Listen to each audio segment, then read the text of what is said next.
હળકો વાળા પર કોમેન્ટ મારશે, કોકના વ્યવહારના પૈસા લઈને મારે ખબર નહીં. દી કઈ બાજુ ગયો ભૂરી વેલા થઈ ગઈ, પણ આપણે જવાનું ગરડા રતન પર લગન માં તો તૈયાર થઈને ઉપડી ગયા. આવી ગયા રૂપડીમાં ના હું તમને ભાઈ બનાવવા એમની વાત જોઈ, એમને તો એટલે રાહ જોઈ ને માર ગાડીમાંથી તો હવા નીકળી ગઈ.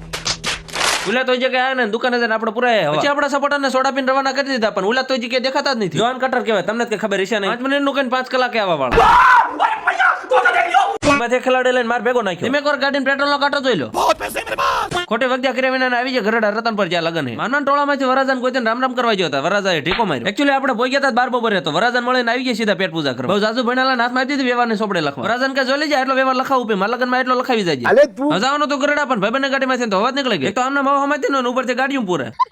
આ જાજુ ગરડા થતું નતું તો આ તો ગરડા જોઈ જ લેવું. અને કેતું ન કહું મારે દુઃખનો વજન ઉપાડી જાય, પણ આવતો જ નથી. ગરડામાં રખડતા ભાટકતા આવી જાય મંદિર. મંદિર હતું જોરદાર, પણ આ લખ્યું તો ફોટોગ્રાફી કરવી નહીં, એટલે બહુ જ્યાદા સીન લેવાના નહીં. આવીને પાણીપુરી લારી ખાઈ નાખે પાણીપુરી. આવી ગયા પાછા વરાજાને ઘેરે ન હવે ફૂલેકું અને જાન બધું આવતા પાર્ટ 2 માં.